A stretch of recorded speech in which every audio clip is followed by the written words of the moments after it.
All right, y'all. So we're dealing with 7A today, fundamentals of probability. So we'll go through a few definitions first.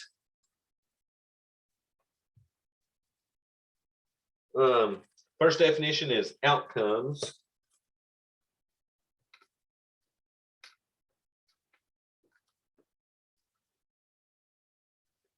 And basically, outcomes are the most basic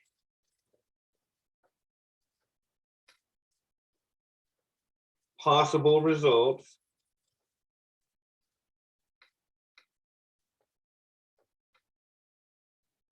of observations or experiments.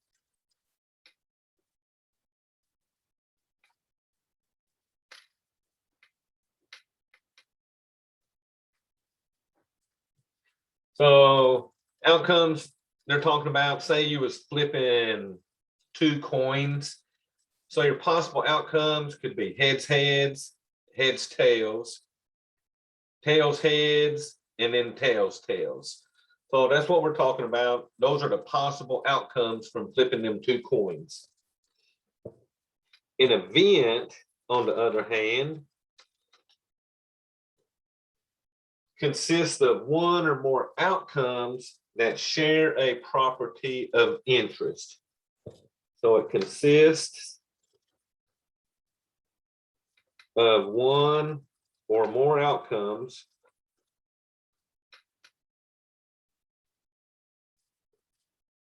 that share a property of interest.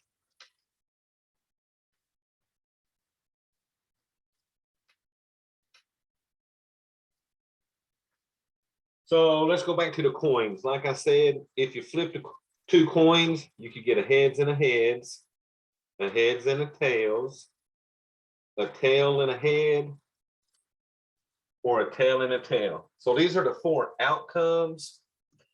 So an event would be something like, what if I looked at all the possible outcomes that had one head?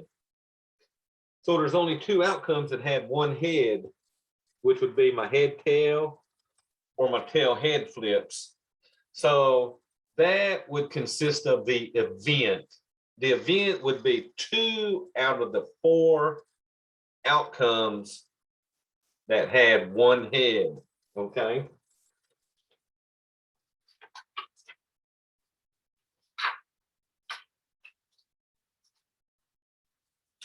All right, y'all, so we're going to look at how you express probability. So expressing probability.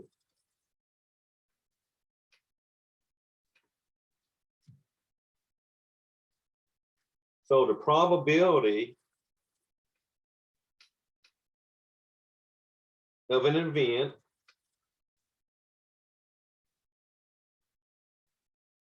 expressed as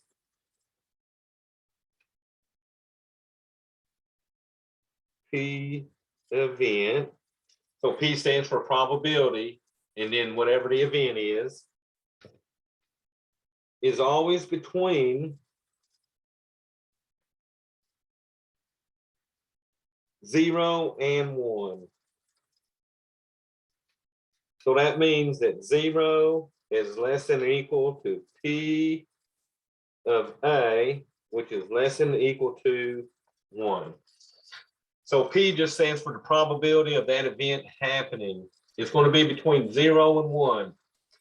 So if you looked at this example I had, the event was one tail or one head. So that was 2 out of 4. Well, 2 out of 4 is definitely less than 1. So that reduces down to what, 1/2? So that probability's got to be between 0 and 1 for us. A probability of 0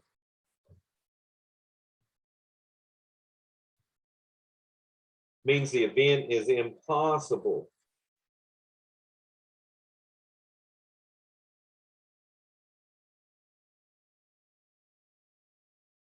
And a probability of 1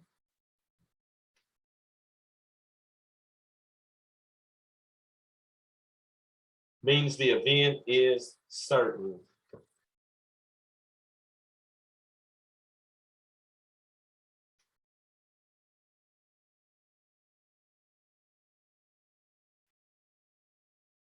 Okay, so you go from 0, then you got what we call a 1 out of 2 or the 50%. 50-50 means it could be either heads or tails. And then certain means it's definitely going to be that value. So first, let's look at the theoretical method.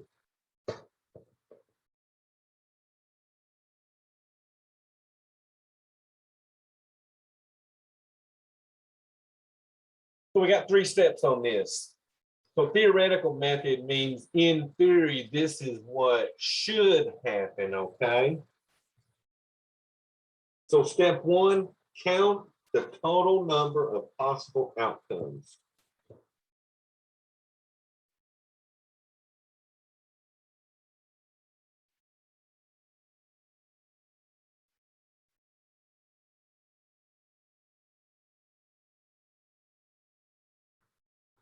So like we did up here with the 2 coins, we knew we could have heads, heads, heads, tails, tails, heads, or tails, tails. So among those possible outcomes,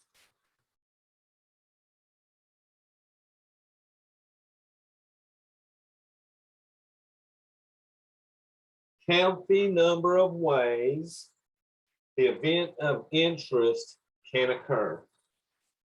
So you're going to count the number of ways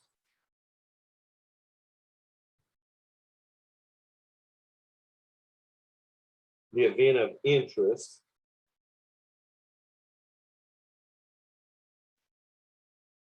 and we'll call that A, man, because of our formula. Count the number of ways that the event of interest A can occur. So if I was looking for 1 head, I had 2 ways that I could get 1 head. I could get a head's tail or a tail's head. So that would be 2 out of the 4 outcomes. Now, if I was looking for 2 heads, then I only had 1 way to get 2 heads, and vice versa. 2 tails only had 1 way.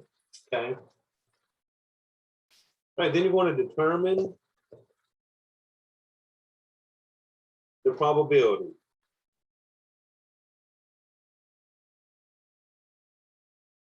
And remember, we call that P of A. So the probability of event A happening. So the formula is P of A equals the number of ways A can occur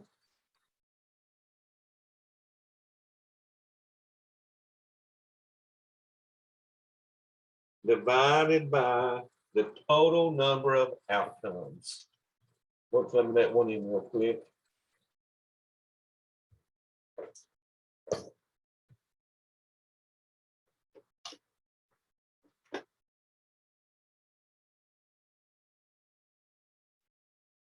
All right, y'all, let me write that down real quick.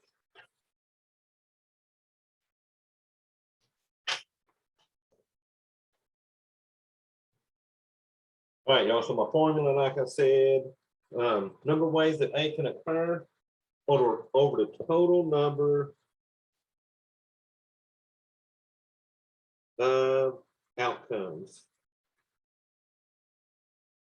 So if I was looking for the event, 2 coins being flipped, and I was looking for the event that I can have 1 head, like we said, that would have been 2 out of 4. Okay, so you take your 2 divided by 4.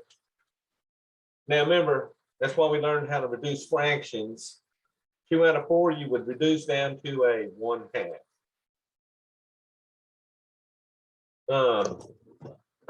And I think I showed y'all on the calculator, if you want to reduce fractions,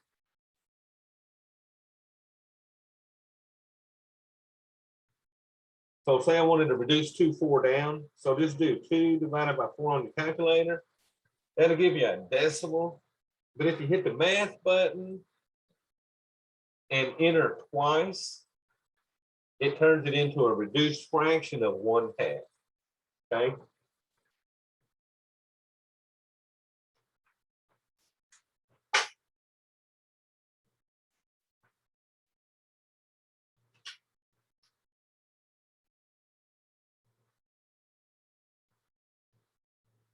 All right, now let me see what I want here. So let's do an example of probabilities here.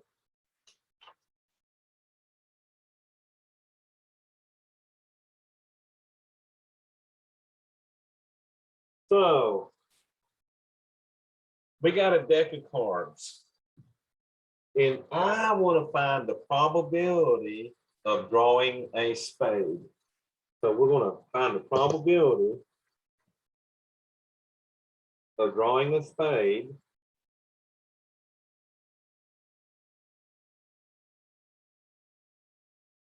from a standard deck of playing cards. Now, when they say a standard deck, that means there's no jokers, okay? So you do not count those 2 jokers. So what we're finding is the probability of drawing a spade. So first of all, we got to figure out how many playing cards there are. And then once we figure out how many playing cards there are, you got to figure out how many of them are going to be spades. Okay. So there's 52 cards in a deck of cards, and each suit has 13 cards, going from your 2 of spades all the way up to the ace of spades. 13 cards. So there's 13 spades in that playing cards out of the 52 total cards. So we got a 13 out of 52 chance of getting a spade. But remember, you got to see if these fractions reduce. So let's punch that in and see what happens when we do a 13 divided by 52. So that gives me 0.25, but remember, I'm going to turn that back into a fraction by hitting math and enter twice. And that gives me a 1/4. But that makes sense. You got 4 suits of cards, diamonds, hearts, clubs, and spades.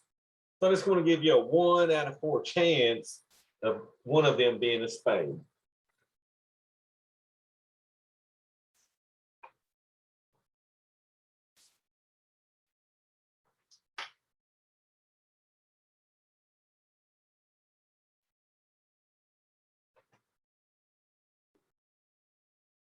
All right, y'all, next we'll talk about relative frequency.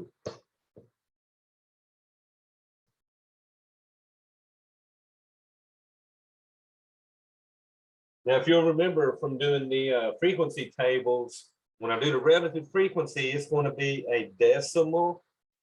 And remember, that decimal has to be between 0 and 1. So it's going to be a decimal value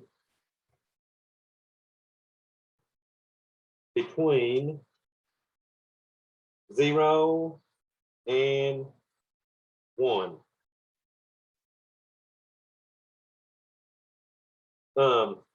So the formula for it is P of A.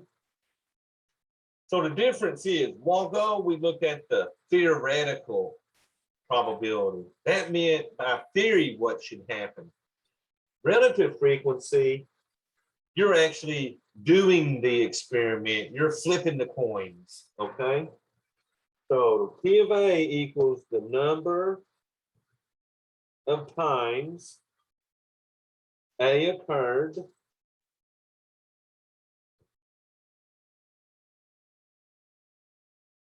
divided by the total number of observations.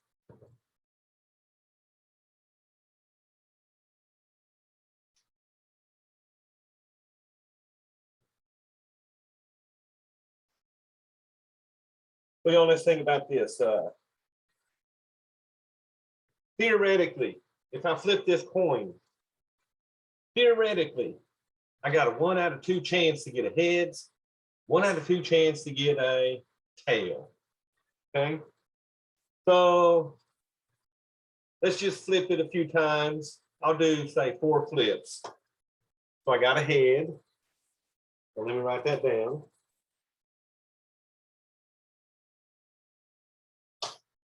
I got a tail. I got a head. And I got a tail. So theoretically, we would expect 1 out of 2. Now, my relative frequency, if I was looking for the number of heads that happen, I would do P of heads. So when I flipped it, I actually got 2 heads out of 1, 2, 3, 4 flips. And that actually does equal 1 out of 2. Which I could have flipped that and got 3 heads and 1 tail. 3 tails and 1 head. I could have got all heads, or I could have got all tails. With the relative frequency, you're physically doing the flips.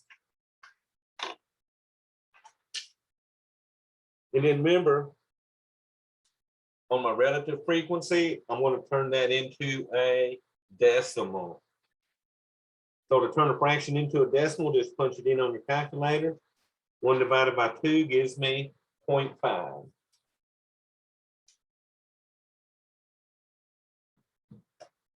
So what you got to look for, if you do have people, say you're rolling dice, you can figure out all the theoretical spins by flipping a dice, and then do the relative frequency by physically rolling that dice. Remember, if the relative frequency is not close to the theoretical probability, then you might start questioning whether you got loaded dice or bad dice or something, okay? You might have a heavy coin. That's a coin where they flip it and it always comes up on one side or the other.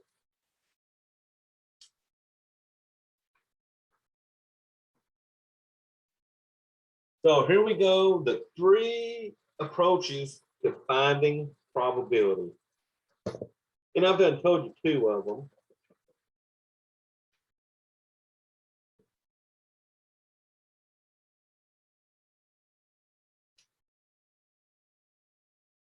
After this chapter, y'all be ready to head down to the Saracen Casino, right?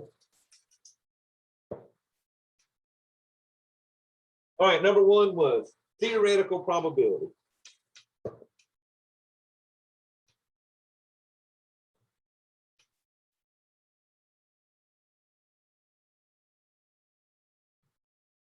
And basically, that's like we said, that's the assumption that all outcomes are equally likely. It is determined by dividing the number of ways an outcome can occur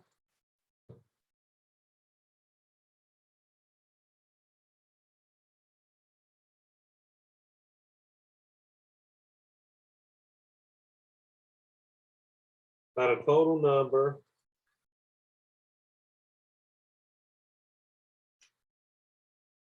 of possible outcomes.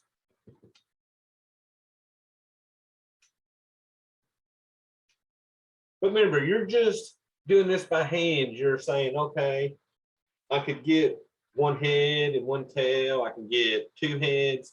This is doing it by hand, okay?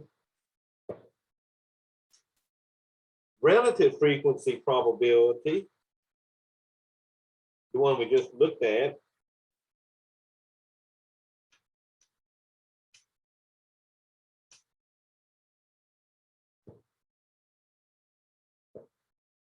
is based on observations or experiments.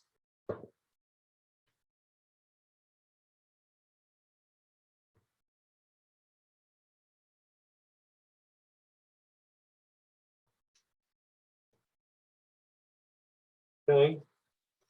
So you're physically flipping them coins, you're physically rolling them dice, you're physically drawing cards for spades. And then third would be subjective probability. So that's the new one.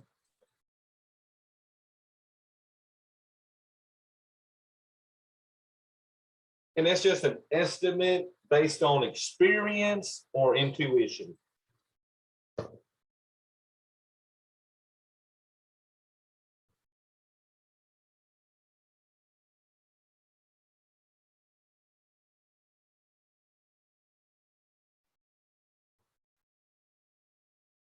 Right, most of us know we got a 50% chance of getting a head versus a 50% chance of getting a tail if we flip a coin. So some of those would be more based on your experience, okay?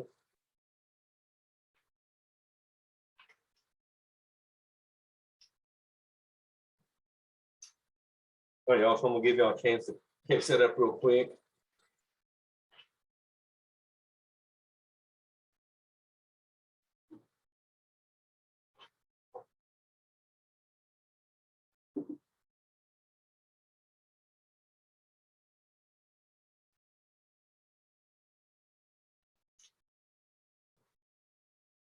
All righty.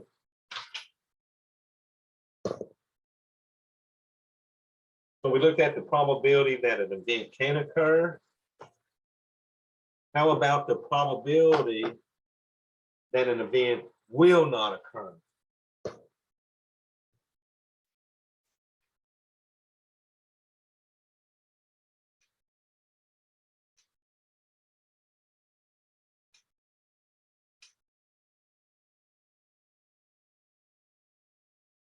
So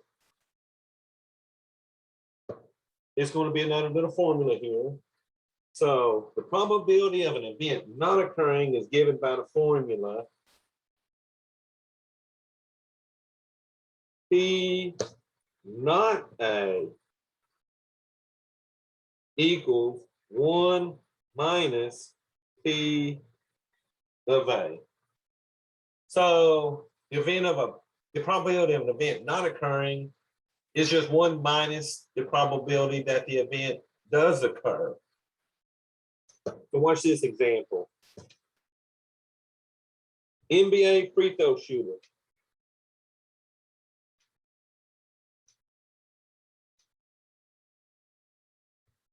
Hits 78% of the free throws.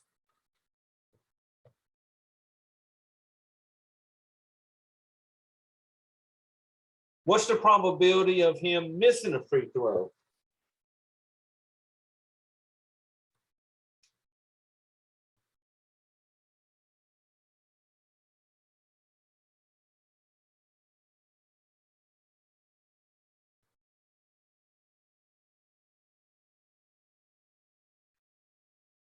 So what we got to do is figure out that probability. So the probability of not making a free throw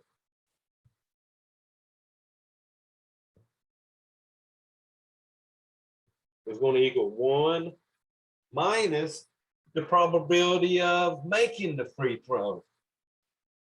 But y'all remember, that's 78%. For me to put 78% into my formula, it's got to be a decimal. So text me or tell me what 78% is in decimal form. Well, let me find my little chats.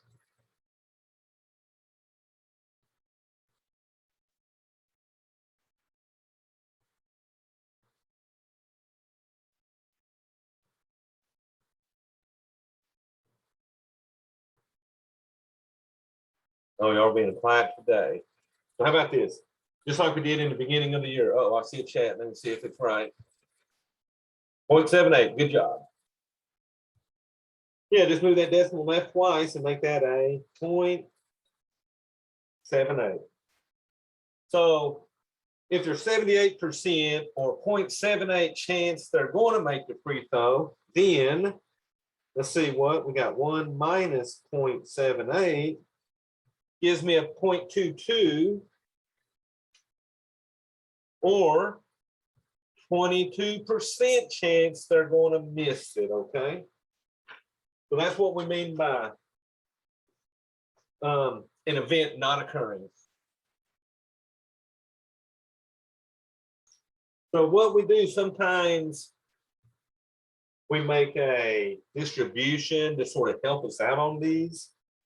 So what this coming up is making a probability distribution.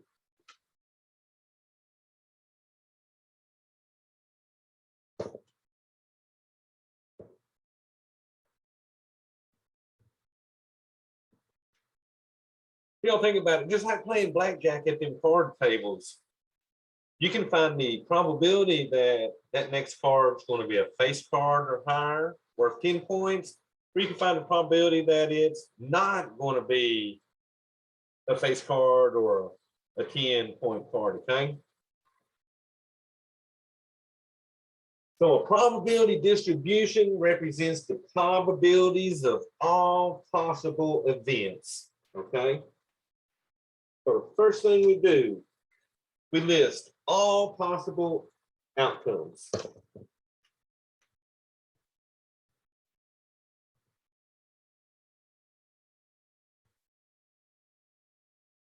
And use a table or figure if needed.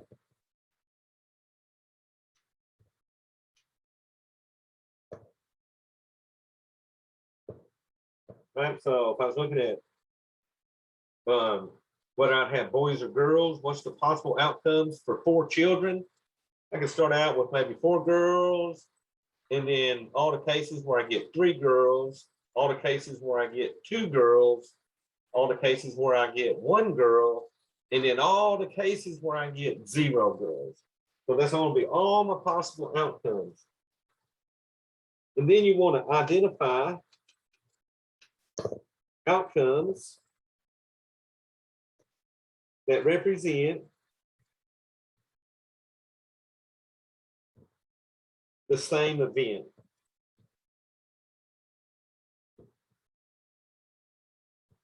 So what I mean by is how many outcomes had 2 girls? How many outcomes had 1 girl? Okay. And then you determine the probability of each event.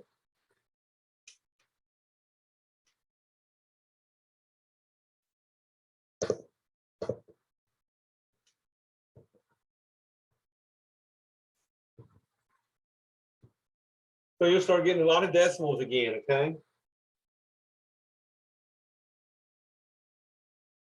And then just like we did with our frequency tables, we're going to make a table listing each event and its probability.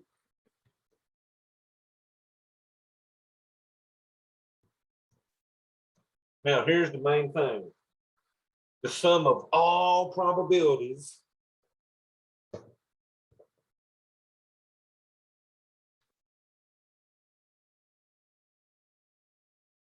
must equal 1.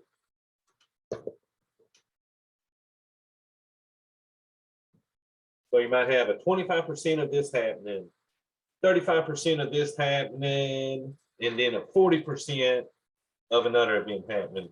All those decimals gotta equal 1 when you add them all together.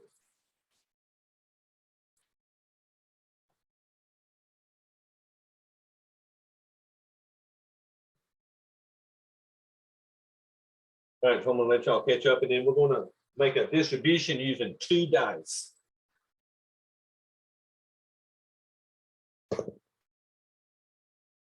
All right, so I'm gonna flip it so I can get more room on there.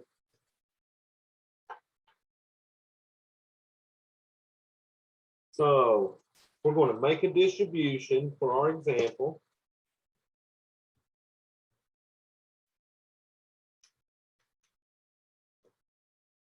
For the sum of the 2 dice.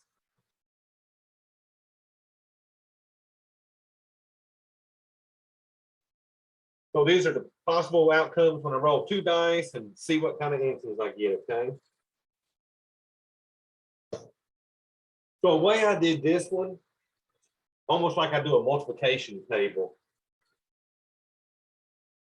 I went across the top with the possible choices on 1 dice, 1, 2, 3, 4, 5, and 6. Then I looked at the other dice, 1, 2, 3, 4, 5, 6. So I'm making me a little table. Now remember, we're looking at the sum of 2 dice.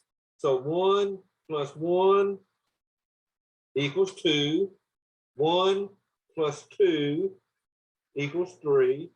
So I'm going to bring the 1 across and add it to each of these dice. Then I'll do the same thing with the 2, the 3, the 4, the 5, and the 6. That way I've got all my dice. So this would be 1 plus 3 equals 4. 1 plus 4 equals 5. 1 plus 5 equals 6. And then 1 plus 6 equals 7. So if I roll a 1 on 1 dice, this is the sums I get when I roll the other dice, okay? So then I do that with this one. 2 plus 1 equals 3. 2 plus 2 equals 4. 2 plus 3 equals 5. 2 plus 4 equals 6. 2 plus 5 equals 7. And then 2 plus 6 equals 8. Now what I'm doing is when I'm done, I'm going to look for all the possible ways to get a 7. So we'll go through here and find all the ones that equal 7 for us, okay? All right, here we got 3 plus 1 is 4. 3 plus 2 is 5. 3 plus 3 is 6. 3 plus 4 is 7. 3 plus 5 is 8. 3 plus 6 is 9. 4 plus 1 is 5. 4 plus 2 is 6. 4 plus 3 is 7. 4 plus 4 is 8. 4 plus 5 is 9. 4 plus 6 is 10. 5 plus 1 is 6. 5 plus 2 is 7. 5 plus 3 is 8. 5 plus 4 is 9. 5 plus 5 is 10. 5 plus 6 is 11. All right, then the last one, I rolled a 6 on the first dice. 6 plus 1 would be 7. 2 on the second dice would give me 8. 3 on the second dice would give me 9. Then 10. Let's see, 6 plus 5 is 11. And then finally, if I roll 2 6s, that would equal 12. So that's all the possible outcomes I could do rolling 2 dice. So I want to see what's the probability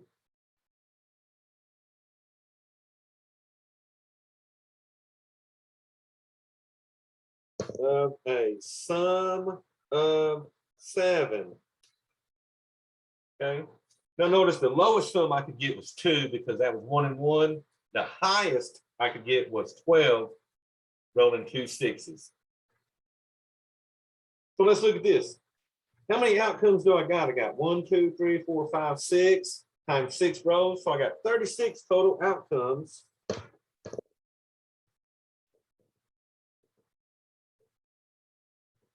Outcomes that equals 7. So let's see, how many equals 7?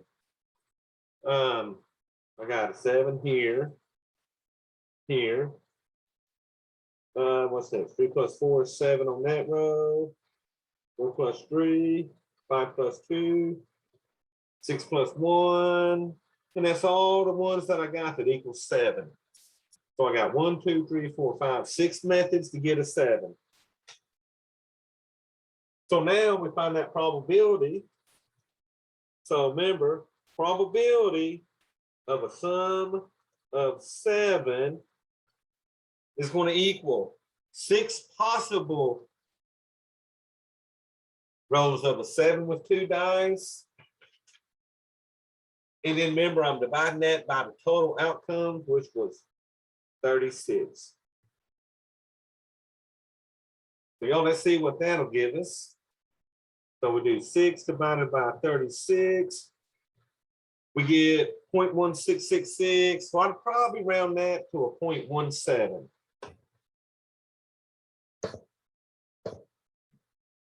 Now, if I went through here and did all the sums that equal 2, the sums that equal 3, 4, 5, 6, 8, 9, 10, 11, and 12, if I went through and found all the probabilities of every one, when I added all that together, it's going to equal 1.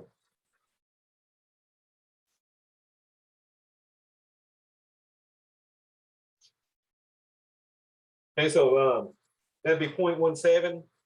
If they wanted in fraction form, you would have to simplify that down.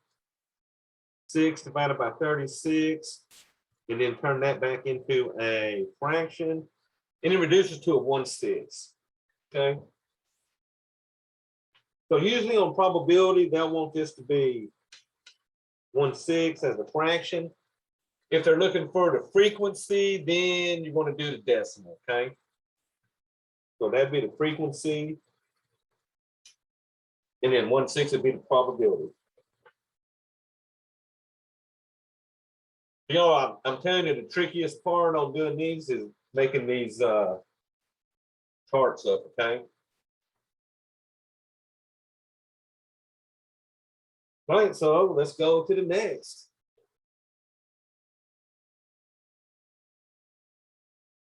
A lot of theory type stuff today, okay? All right, so y'all have heard of odds. Odds, you see that in gambling a whole lot. So odds are the ratio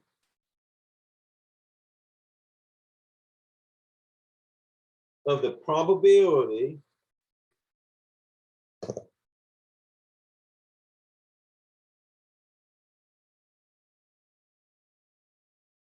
that an event will occur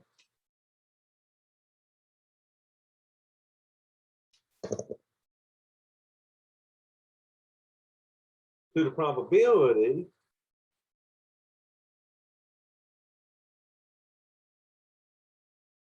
that it will not occur.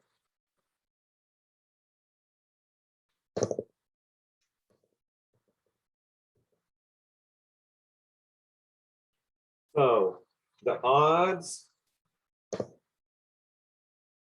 for an event A are P of A, the probability that A will occur, divided by the P that not A. So the probability that it occurs versus or divided by the probability that it does not occur. This is what we call the odds for an event.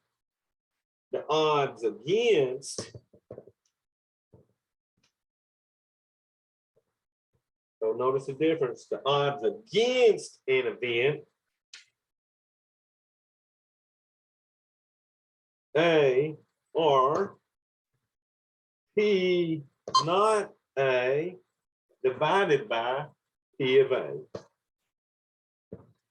So the odds for, you want the probability of the event happening divided by the probability that the event does not happen. When you're looking at the odds against an event, you want the odds that it's not happening divided by the odds that it does happen. So in gambling, usually, the term odds on generally means the odds against.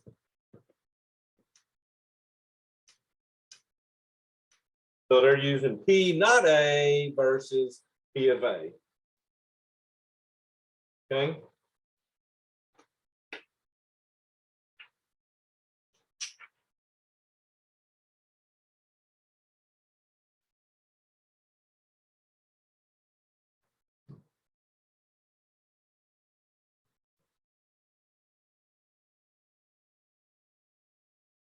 I'm gonna show you an example of at the horse track.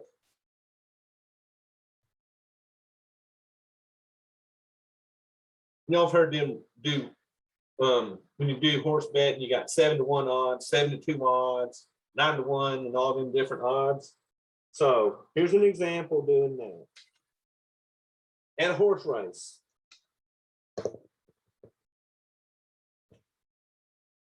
The odds on Blue Moon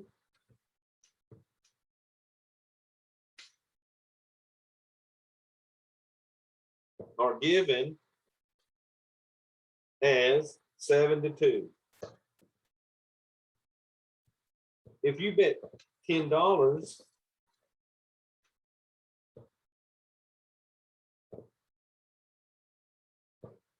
and Blue Moon wins,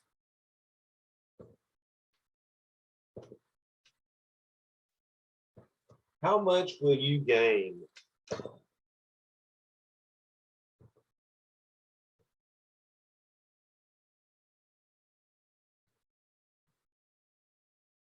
So what 7-to-2 odds means? 7-to-2 odds means for each $2 you bet,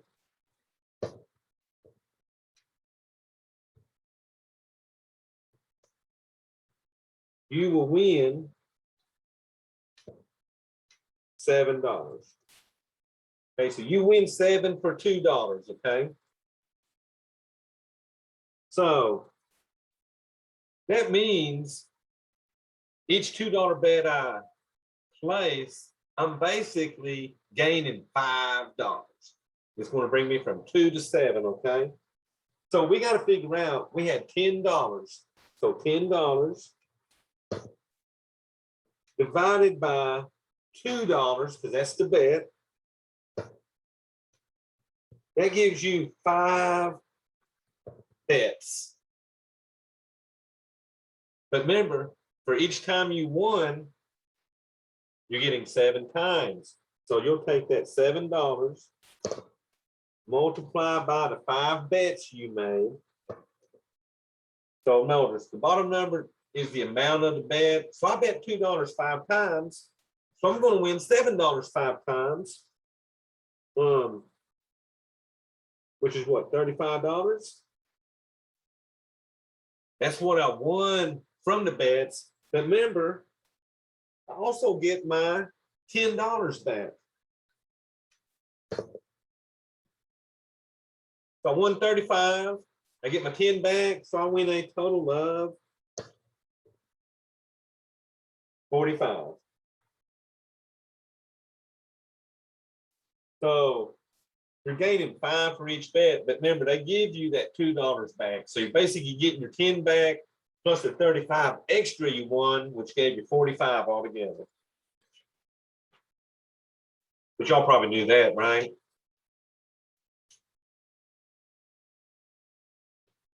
All right, so the last little thing I'm going to show you is what we call the on choices.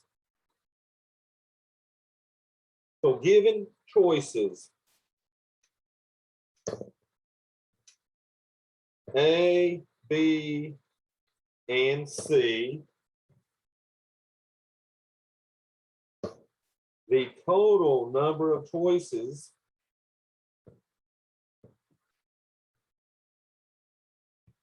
is given by, so your total choices equals A times B times C. So let me give an example of that. So a restaurant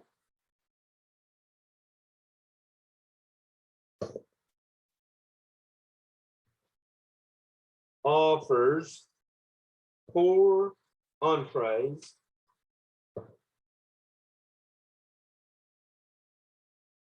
3 desserts, and 2 salads. how many different meals are possible? So you got a choice between 4 different entrees, chicken, steak, or whatever, 3 different desserts, and 2 types of salads, probably house salad and what's the other one? Caesar salad. So to find the total different choices you could get, because you could get entree 1, Caesar salad, pie. Entree 1, house salad, pie. And all kinds of different combinations. So the total meals would be given by the 4 entrees times the 3 desserts times the 2 different salads. So let's see, 4 times 3 is 12. 12 times 2 is 24. So just on having 4 different entrees, 3 desserts, and 2 salads, you got 24 possible combinations of different meals. Okay. Because each entree would have a choice between 3 desserts and 2 salads.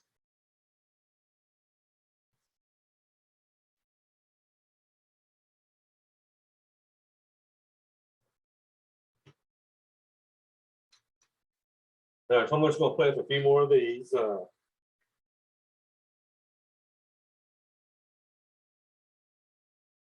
So if a car comes in 15 different colors,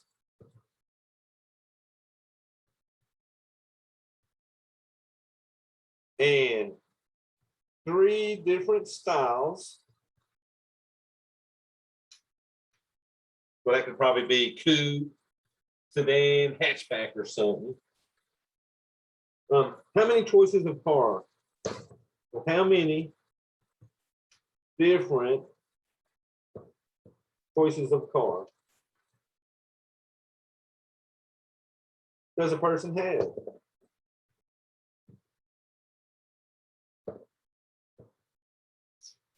Well, let's see. We said there was the total is going to equal to 15 different colors times the 3 different styles. So I could get blue sedan, blue hatchback, blue coupe. Okay. So remember, all you're doing on this is multiplying those different choices. So for this one, I would just do 15 times 3. And I got 45 possible choices for that particular car.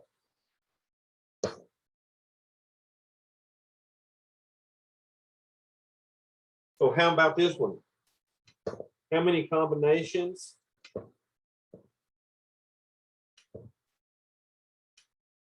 of license plates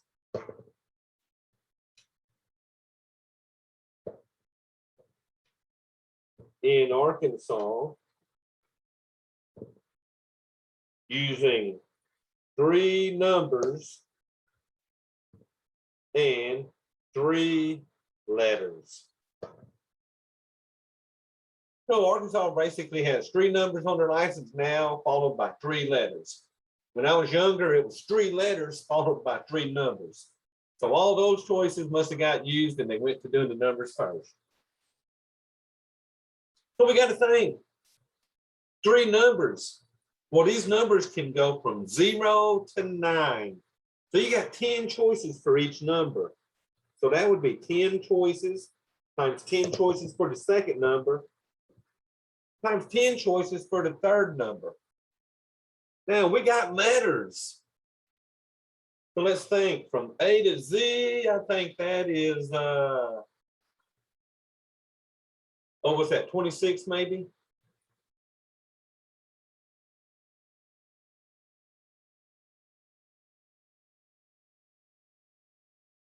Yeah, 26.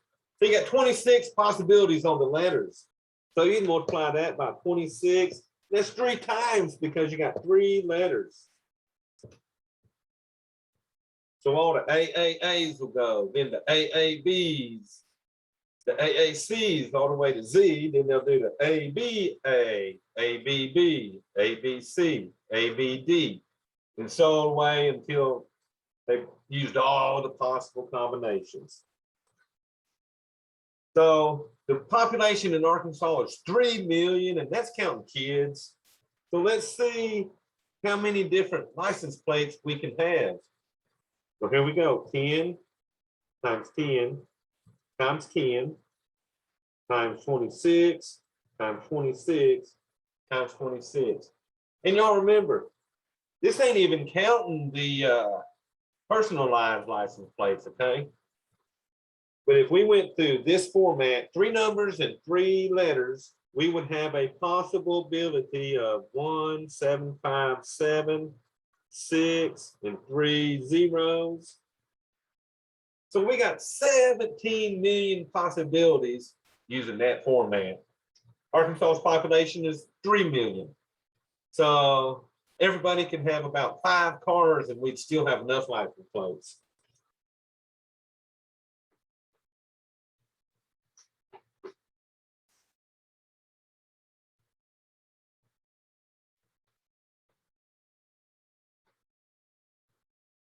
So y'all, most of tonight's homework is just doing problems like I was sort of showing you in here. Remember when they asked for probability, use the fraction form. When they ask for that frequency, use the decimal form, okay? All righty, so let's see, I got a little bit of time, so I'm going to sort of play with y'all a second. And we're going to look at this little chapter 7 quiz, because you're going to have chapter 7 homework, I think was, it was 13 problems of what we've been doing today. Here's a little chapter 7 quiz.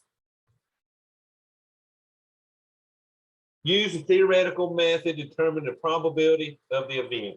The next president of the United States was born on Tuesday, Wednesday, or Saturday.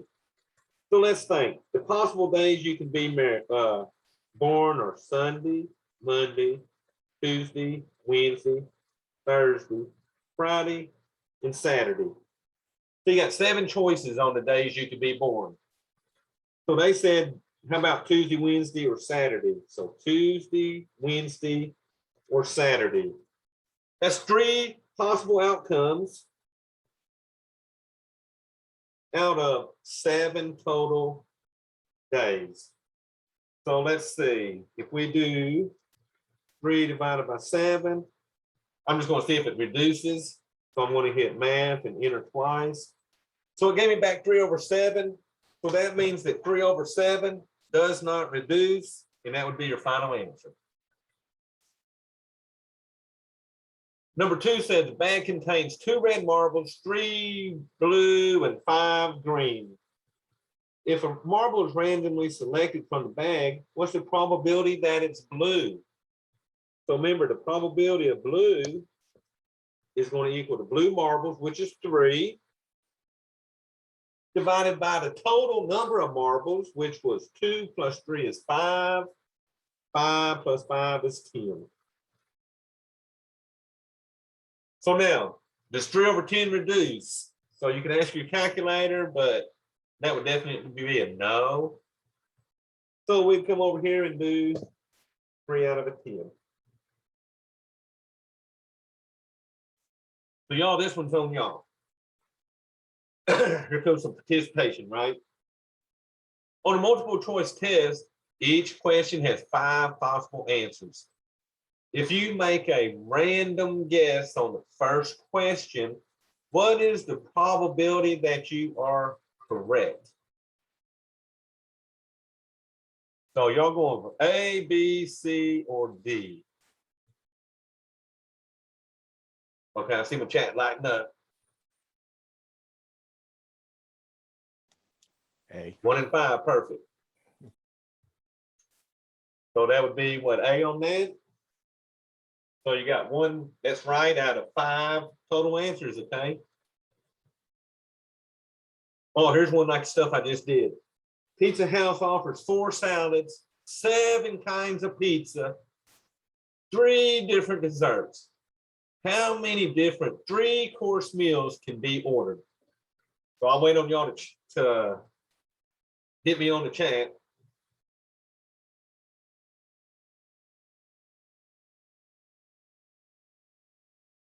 And let's see what y'all come up with.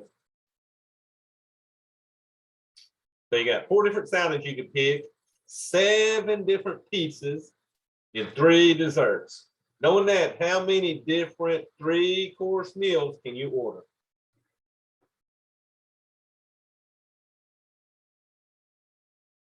All right, let me get that chat back up here. Don't know nothing up yet.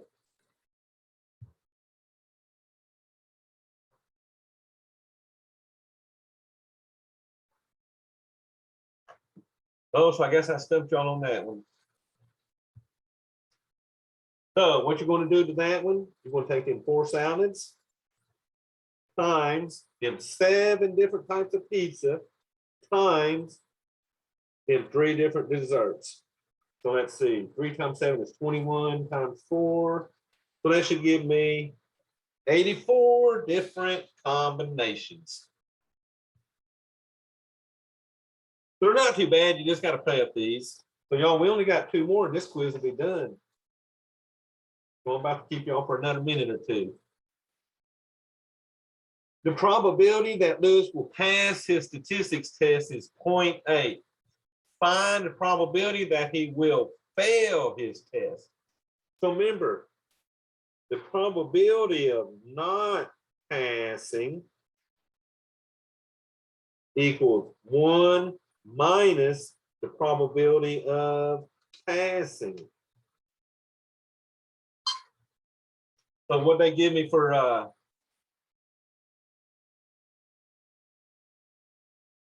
I lost my cursor. So they told me he had a 0.8 chance of passing. So that'll be 1 minus 0.8. So that's going to give me a 0.2. So he's got a 0.2 probability of failing the test versus an 80% or a 0.8 probability of passing. So 0.2, we got to go with C. So this is one I wanted to show y'all one using the betting. Now remember, this one wants to only know how much will you gain. They're not talking about getting my actual $70 back. They just want to know what I'm going to gain on this, okay? So we do know that you win $8 for every $7 you bet. So you win 8 for each $7 bet. So we bet 70. So take that 70 and divide that by how many dollars it costs to bet. So that means you did 10 bets. Right? So now, where'd I go? You had 10 bets times, what did we say? Oh, y'all can't see that. Let me pull that back up. So that gave me 10 bets times what am I winning? $8 a bet.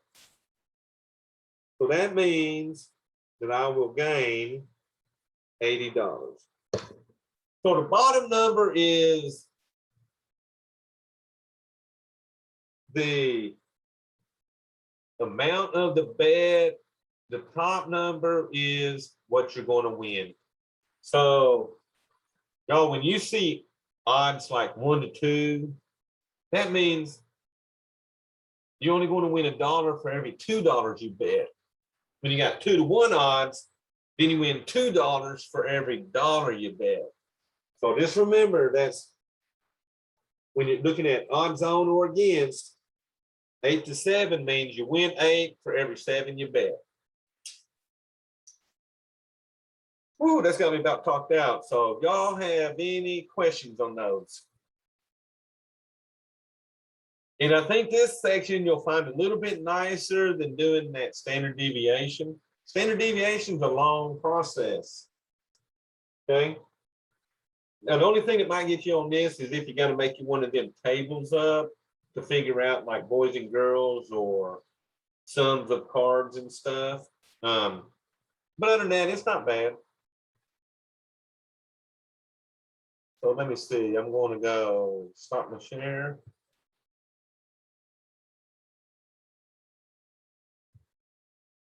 All right, so I'm seeing no questions on chat.